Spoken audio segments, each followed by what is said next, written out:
कुन्देन्दु तुषारहारधवला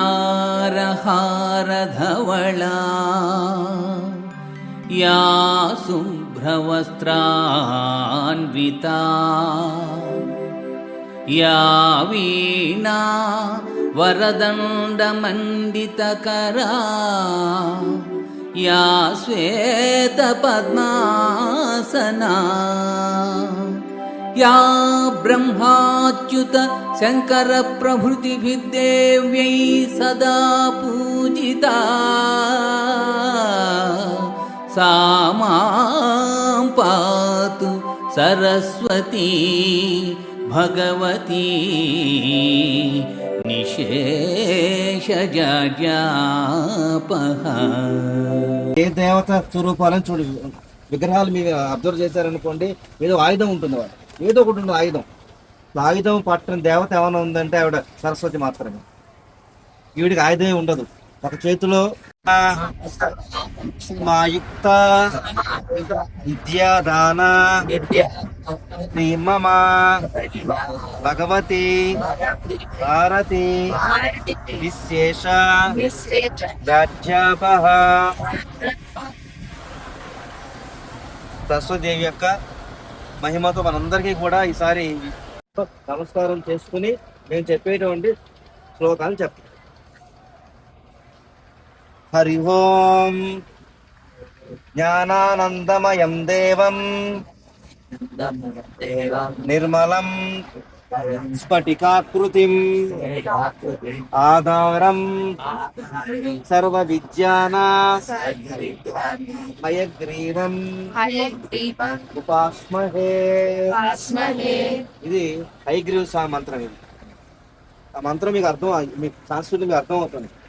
జ్ఞానానందమయం దేవం నిర్మలం స్ఫటికాకృతి. క్రిస్టల్ ఎట్లా ఉంటుంది, ఇటు చూసి అటు కనిపిస్తుంది కదా, అట్లా ఉంటుంది విద్య అంటే. మనకున్న విద్య మొత్తాన్ని కూడా ఎటువంటి పంచిపెట్టడమే. ఎంత పంచితే అంత పెరిగేది విద్య, ఎంత పంచి అంత పోయి ధనం.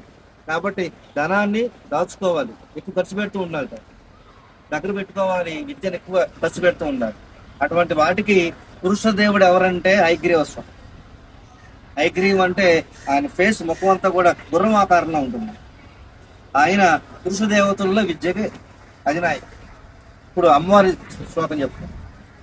సరస్వతి నమస్తుభ్యం వరదే కామరూపిణి విద్యారంభం కరిష్యామి సిద్ధిర్భవతు మే సదా.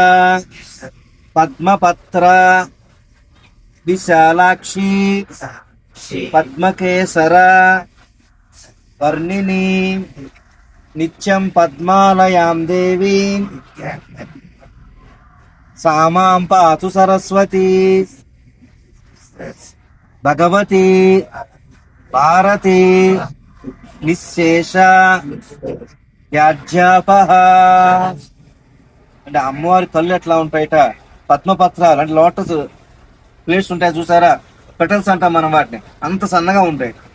అమ్మవారి వెంట్రుకలు కూడా అంత సన్నగా ఉంటాయి, అంటే అంత లాలిత్యంగా ఉంటాయి, అంత స్మూత్గా ఉంటాయి. అంటే విద్య కూడా అట్లా నేర్చుకోవాలి. నిశేష జాడ్యాపహ అంటే అర్థం ఏంటంటే, మీరు ఎగ్జామ్కి వెళ్తారు, మనకు గుర్తుండదు. మనకు చాలా మంది ఉన్న పేజీ టౌన్ మీదే చదువుకుంటున్నాం సార్, మాకు గుర్తుండట్లేదంట. దానికి ఏంటంటే ఇదే మంత్రం. మనం ఆ జాడ్యం అంటే ఆ సమయం గుర్తుకు రాకపోవడం. ఈ పూజ చేసినట్లయితే కనుక మీకు గుర్తు రాకపోవడం అనేటువంటి ఉంటుంది.